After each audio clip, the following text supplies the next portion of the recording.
Hello, and welcome to Terra.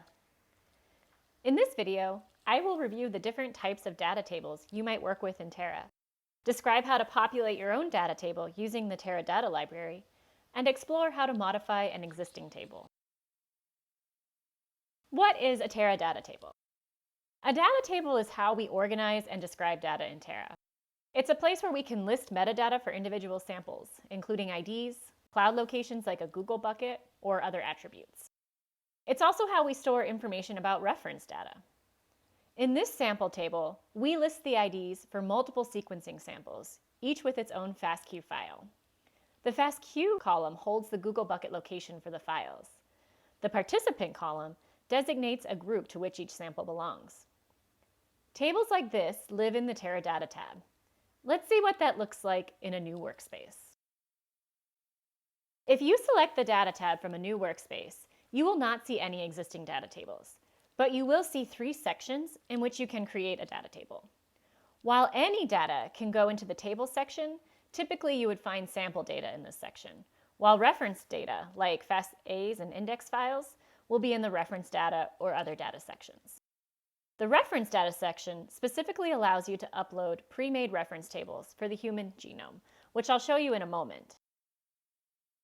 If you select the plus icon next to tables, you'll be prompted to upload a TSV or paste text containing metadata for your samples, similar to the metadata I showed you in the table at the beginning of this video.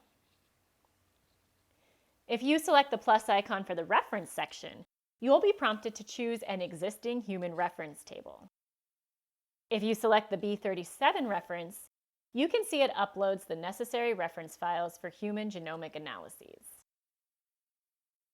If your workflow requires additional reference files or information, you can store this in the Workspace Data table. For example, let's say I want to run a workflow on mouse samples. I could store the mouse reference metadata in this table. To do this, I could upload a table, or if I only have a few reference files, I could select the plus icon and fill out the information in place. Let me show you this now. In the key column, I will type the name of my reference file. Mouse, FASTA. In the value column, I will type in the Google bucket location for the file. I will then designate the value as a string. I click the check icon, and I could repeat this process as necessary for all my files. Now that we've taken a tour of data tables, let's look at how to populate a data table from a Terra data library. Here, I will show you how to use a BigQuery data library from the 1000 Genomes project. Go to the Terra main menu and select the Library tab. Then select Data. Select the 1000 Genomes low coverage data repository, which will take us to a data explorer where we can select data. From the Explorer, select a cohort.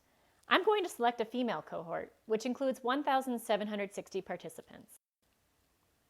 After I have selected the cohort, I choose Save Cohort. I am then going to give the cohort a name. I will call it Female Cohort.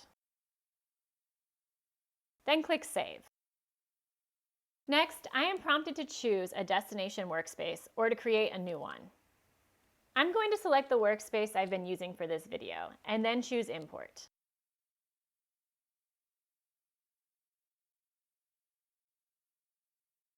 I am redirected to the Terra Data tab.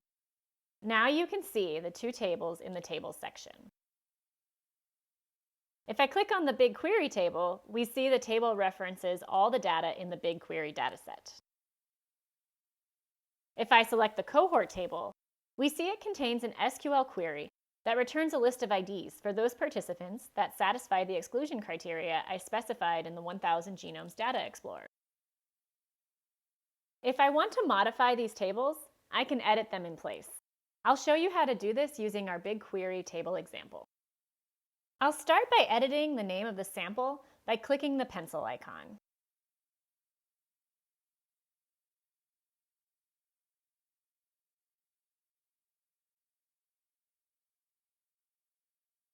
I can also select rows of the table by checking them or using the drop-down.